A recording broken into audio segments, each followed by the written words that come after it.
Ladies and gentlemen, may I have your attention, please? This could be a player of the year for the Revolution. I think, it's a lot of people's minimum expectation of the Revolution to get in to the playoffs this season. Bojan's not coming to the Revolution now.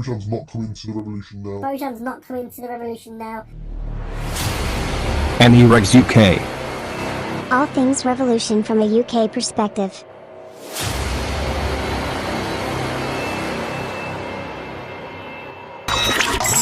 Hello everybody, I'm Mike and welcome back to the NERevsUK podcast, all things Revolution from a UK perspective. Now I just want to start this episode off just by letting you know that I am slightly ill at the moment, so I may sound slightly more nasally than usual, which I know is quite hard to believe, but I'm a little bit, under the weather at the moment, but I wanted to get this podcast out, so apologies it wasn't out yesterday, but obviously, something called the Super Bowl. I'm not actually sure if you know about it. It's called the Super Bowl. It happened, and I stupidly stayed up till 3:30 in the morning, UK time, to watch some team called the New England Jaguars or something beat some other team about. I don't know. It's some of the game that they play with their hands and they throw the ball to each other. It's quite a new concept, but it seemed pretty good. So I stayed up and watched that, and a New England team won, so obviously very, very happy indeed. But we're here to talk about the Revolution and obviously anything that's come out of the camp. So I do apologise if I do miss any news at the moment, because I'm basically doing this off the bat. I've actually not written any notes down whatsoever, which is kind of a bit stupid. I understand that it's probably not the best way to host a podcast, but it means it's coming from the heart and the head. So if I do forget any news, then obviously apologies for that one. So we're just going to talk about transfers first of all. Obviously everyone knows pretty much now that it's happened. Carlos Hill is obviously signed to the Revolution. It seems like a great purchase to me for the money we've got him in for as well. It seems like it was kind of a win-win for both parties. He wanted guaranteed first team football. We wanted a little bit extra quality, and it's kind of what he's done, really. Brad's brought in a player which is going to add that little bit of quality, and said hopefully he's going to step things up for the whole team. Now, I did a little kind of snippet the other day of my kind of initial thoughts on him, and it's kind of just echoing that, really. If you didn't hear it, I've kind of just run through it now. It was, that my overall thoughts of the purchase of Carlos Hill is, I keep saying Carlos, I know it's not even Carlos. I don't know why I keep saying that. I just think it's something I picked up when he used to play for Aston Villa over here in the UK. But he's a very versatile player, can play anywhere in that kind of front attacking third, really. Even up front if need be as a false nine. I suppose similar to how we used Diego last year. But he's predominantly left-footed, but he's technically both-footed, but I think his left foot is his predominant one. So I do apologise, Sean Sweeney, that I did tell you some false information on that one, but he is definitely left-footed over his right foot, but I think he's pretty good on both, which is kind of good. If we play him on the right wing, it's good that he can kind of cut inside, and he's got that really good quality on his left foot to curl balls into the box, or take a shot into the far corner, or play the ball into the back post, which hopefully Christian Pinilla will be taking them up all day long. We see him kind of maybe start more in the 10 spot in the friendly though. Linking up well with Christian Pinilla early on, which is definitely a positive sight for all Revolution fans. And I'm very, very happy, because I'm hoping that, although to be fair, I kind of echo again what I kind of said in the snippet, is that I'm kind of hoping we don't play the 4-2-3-1 formation. It does kind of make sense though, but I kind of also at the same point, I kind of want to see the two ones up top. But if we do play it, it kind of is slightly beneficial, because you've now got Christian Pinilla, Diego Fundungas, and we've got Charles Hill, which means we've got good options in an interchangeable attacking three behind the striker. So if we do play Big Juan Casado or Big Juan Agudelo up top, we've got an interchangeable three, very creative three behind him. And for me, one of the biggest positives, I think, for the signing of Carlos, sorry guys, I'm going to keep saying it. I'm just going to say Hill from now on. The signing of Hill is the fact that it's going to hopefully really start to push Diego now, and we're hopefully going to see what we some of us in the camp know we can do. As I've said all along, I do rate him as a player, and I do think he could be something special. I just think with the loss of especially Lee Wynn and then Callum Rowe, that maybe they were partners in crime, as some may say, and he's kind of linking well with Christian Pinilla at the start of last season, but something kind of changed, and maybe it's constant change in personnel. I'm not too sure, but yeah, hopefully now with Hill in tow, we've got a set front four or five or three or whatever we go with, and we can start gelling together nice and early and really start understanding each other, and hopefully can build something really, really positive. Because obviously, for the love of God, we're all hoping that this could be a playoff year for the Revolution. I think it's a lot of people's minimum expectation of the Revolution to get in to the playoffs this season. As I mentioned, I've went out on record and said that I'd be happy if we didn't hit the play. The only way I'd basically be happy is if we didn't hit the playoffs, is if we put in our all in every game, and it was just that lack of quality that was the reasoning behind why we didn't actually make the playoffs. But and then maybe that's a room for thought for the back office then, or front office, whichever you call it, to obviously invest, because it's not for the lack of trying, and it is just that lack of quality that we were missing on the pitch. So other than that, I mean, there's not really much else, I don't think, in terms of transfer news. Bojan's not coming to the Revolution now. Well, he says he's not coming. He says he's staying put. It kind of makes sense to me, because obviously reading a lot into the whole Bojan story, because it's been going on for quite some time now. Kind of, we kind of thought it was done and dusted, but then obviously it's come back quite pretty strong in the off season. But he's obviously got a few mental health issues, which obviously is a very serious matter and nothing to be joked about. But it's probably, from what I've read, it's his anxiety can be brought on by flying. He's not a very good flyer anyway, so the fact of coming over to the MLS, one, that's obviously a huge flight anyway, but then obviously come game day, you are travelling around a lot in the MLS, and I don't think it probably suits him, to be fair. If it's going to be something that's going to play on his mental health and he's not going to be in the right mindset for the game, it's probably not the best for any party, if I'm being perfectly honest. So I had a little bit of a discussion over on social media the other day with a few of the Revolution fans, and to be fair, it was a really good discussion. Very different opinions, which I love. I love the fact that everyone's got different opinions. It would be very boring if everyone had the exact same opinion. But my overall point I was just trying to get across in this whole discussion was that do I think Diego? Do I think Bojan is a good player? Yes, of course. He's definitely got something about him. He started at the Barcelona academy. He worked his way into the custody of 13. Got sent out on a few dodgy loans. Didn't really call it. Obviously, the main issue I've got is it's just the money. I don't think that if he got brought to the MLS, he could obviously potentially be a very, very good player indeed. We have seen it, and we could be the team to unlock that. Sure, 100%. That could happen. However, it's just the amount of money. I'm just thinking, there's got to be better options for somebody who's, fair enough. He might be getting into the starting 11 of the Stoke team now, but for somebody who wasn't getting into the starting 11 and a struggling Championship team, it just seems like a lot of money. And some people coming back saying, but you're not going to get a Premiership quality player. No, you're not. You're not going to, probably snipe somebody from the Premiership. We don't even have to look into the Premiership.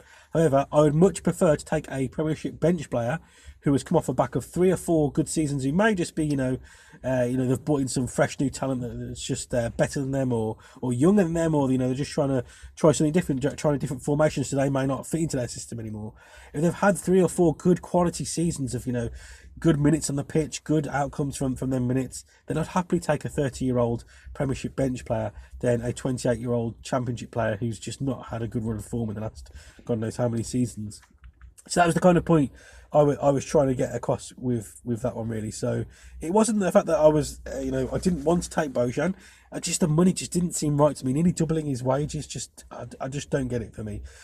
Obviously, the Revolution have started their pre-season as well. In terms of obviously results, I don't really look at the results. Obviously you've got to, if we're kind of getting drubbed 6-0, then that's obviously when you start worrying. But drawing in 2-0s, they're not really. It's not really about that. I mean, obviously we are playing some quality positions. The Russian team and the Czechoslovakian team that we played are in European competition. They've the Czechoslovakian team, they just recently beat Roma in the Champions League, and then you've got the other team, the Russian team, they were in the Europa League, and they've got a game against Bayer Leverkusen, who will soon very soon. They're all in the midst of their season, so they're all fully fit and raring to go. They've got a lot of people who are using this as an opportunity to prove their point and get a shirt, and hopefully make a name for themselves and get into that squad for that European Cup game as well. So from the result points, terms, it wasn't really about that, as long as we didn't get absolutely annihilated. And I think from what I've been reading and a few bits and bobs I've watched, and watching some really poor quality streams, and I kind of just want to cover this first of all, guys. I do want to say a massive apologies, because I do feel like it was all of my fault that the reason that the game against the Russian team got taken down, because I thought that Jeff might have wanted to retweet it out and let people know they could watch the stream there. Obviously, that wasn't the case. They didn't want the stream to go live at all, because we had a trial list and it got taken down. So we would have been able to see quite a high quality stream. I stupidly told somebody who's part of the revolution. They obviously took it down. It was the first time I kind of threw my toys out the pram, really, because I just felt, one, I felt like I let you guys down, and two, I just thought that is absolutely ridiculous. Like, to make the other club take the stream down. They could have paid for the staff to come along for that day, got it all set up. Yes, probably they should have asked, but I don't know. To me, it just seems so petty, and it kind of, they put clips up online anyway, and we've all sussed out who it is now. I mean, is Phillips the right person for us? I don't know. I don't really know much about him. I've tried to do as much digging into his career as I can. I think if we're not paying much, then it's good. It's good depth. I would have liked somebody to challenge, the likes of Alibaba, Delamaya and Mantiano. I would like another player of similar, hopefully better quality of that to bring into the team. So, we've got 4 really, really good centre-back options. Because the fact at the moment, having, if you look at the actual roster in terms of natural position, defensively we are very weak. We've got 2 at right back, 2 unconvincing right backs, I'd say. They've both got their positives and both got their negatives. I think if you merged them into one player, I think we've got a very good player indeed. But singly, it just doesn't seem like it's working at the moment. Then we move into centre back. We've got 3 players there, and then left back we've just got the 1. So I know Andrew Farrell can then play centre back, so we've got 4 options technically there. But that only leaves Brandon By and Castillo out on the wing backs, or outside backs, whatever you guys call them, which doesn't seem right to me. So definitely still work to be done there. Other news as well is obviously, sorry, we were talking about pre-season, weren't we? So yeah, as I said, there was a lot of positives to take away, but a lot of negatives as well. Andrew Farrell unfortunately getting caught out of position. Brandon, both right backs not really, both having quite big mistakes leading to goals. The 2-0 loss, though, for me, I mean, one was a deflected goal. The second one was a bit of poor defending. From what, I'll just have my takes from what I've seen so far of the 3 games, and who I think's really, really performed well. So as I said, obviously, we'll start with the new boy, Carlos Hill. He came in, obviously, didn't start the first game. Started the second game, got a good few minutes underneath his belt. Looked very lively. Wanted to get on the ball as much as he could do. Learn what his teammates are doing. I think he played well, considering he'd not actually played or trained with the team at all. So I think that was really good that he came in. And that ball for Christian Pini was just so well weighted that it just seemed like they've been playing together for quite some time, which was a massive positive for me. The 2 draft picks, I mean, Jones, I mean, God, he is fast. He is. I thought, for some reason, I don't know why, but I had it in my head that Buchanan was faster. But then I think when I look back, I remember at the combine, I think Jones was in the top 3. Was he? I can't remember if he was first or not. But yeah, he is fast. And we just needs to learn to use that speed on the ball a little bit more productively. It's almost like he reminds me of very early Theo Walcott and Gabby Bonglahor, where he would just run really, really, really fast and not really have the end product, or kind of almost stumble on the ball a little bit. But definitely a massive asset to us, and something we could use very late on in a game when the defence are lagging a little bit, and we've got that injection of pace could be absolutely lethal in games. So yeah, he's been pretty impressive. Buchanan, for me, I kind of feel really chuffed in a way, because I called it right at the start that I think that Buchanan's going to be the player who gets the player that actually we use this season. If any of them 2 are going to get minutes, it's going to be him. Obviously, he got signed, whereas Jones, I think, at the moment is still technically on trial with the club. I don't think he's actually been signed to a contract yet. I hope he does, because he does look like he's definitely a piece we could utilise in games. Maybe not this season, but definitely next season. But yeah, he's showed a lot of skill for me. He's been very impressive. Looks very composed on the ball. Looks like he's very much raring to go this season and really wants to push the first team and make a name for himself this year. Renix as well looked very, very good. To be fair, again, very similar to Buchanan, very composed on the ball. Looks like he's been playing with his club for some time now, and well, I'm presumably knew some of the players anyway, for obviously coming out of the academy. But very, very massively positive signs for me. As I said, on the ball, just looked so calm and didn't look like anything fazed him, and linked up the play really, really well. Ankin didn't really see much of him, to be fair. I've not really seen much video on him, unfortunately, but obviously he set up the as part of the play that led to Brian Wright's goal as well. Obviously passing the ball into Diego out to Wright, and Wright slotting very calmly actually past the goalkeeper. It was a really nice finish from Brian Wright, and we'll kind of talk about Wright and Teal in shortly as well.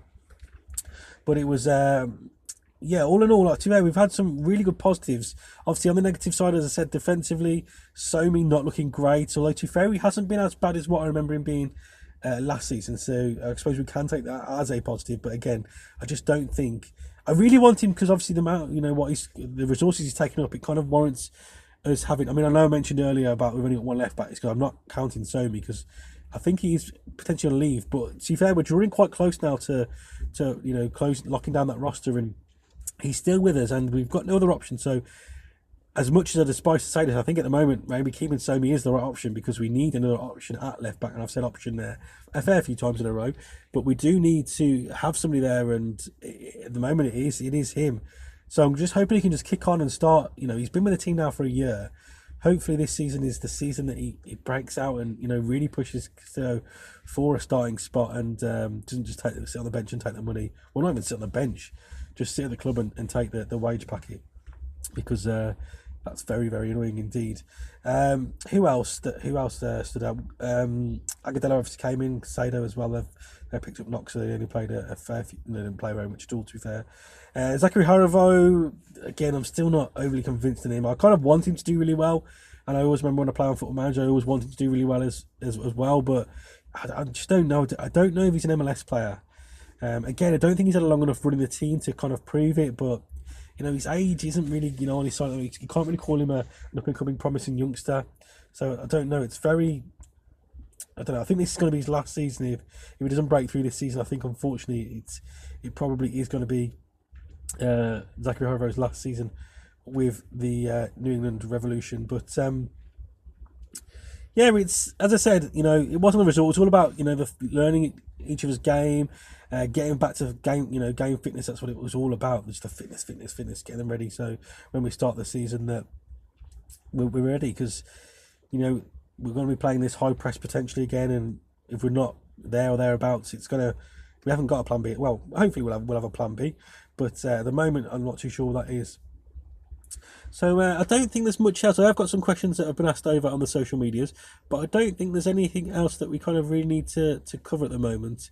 In terms of, I'm trying to think who else kind of played really well or played badly. Zahibo had an okay game. Again, I'm kind of really hoping for a standout performance from him. Scotty Caldwell, I mean, he did what Scotty Caldwell does. It was good play. He was, tried to not be wasteful with possession, but I'd probably say he was a little bit more attacking minded than usual. But I'm not too. I mean, I love Scott Caldwell, so I'm not going to say a bad word against him. But I kind of get why people get frustrated with him. So I think that's probably it for pre-season. I'm just going to kind of mention this because I put a tweet out yesterday about a list of some centre-backs that are basically have not been offered contracts. They're in their last year of the contract, they're up this year, and they've not been offered contracts at the moment through their parent club. So, we've got the likes of Gary Cahill there, Thomas van Marlen, Thomas Klaas, Ida Balanta, and Matt, I never know how to pronounce his name, Mazaga, I don't know, the American centre-back who's at Chelsea, but I think he's only ever played for Chelsea once. They're all at their parent club at the moment, but have currently not been offered a contract by their parent club, so that's very, very interesting indeed. I kind of wish now that I kind of screenshotted these questions, because I'm searching through my my social media, and there's been obviously a lot of back and forth between me and quite a few people about the Bojan kind of thing and where we all sit on it. So it's going to be really hard for me to find these questions out. I know there are two people who asked them, but I'm just trying to find where their questions lie. I know one was Alex and the other one was Mohammed as well. But I'm really sorry. I'm trying to find them. So I am just filling a gap in it at the moment. So why don't we just play some elevator music?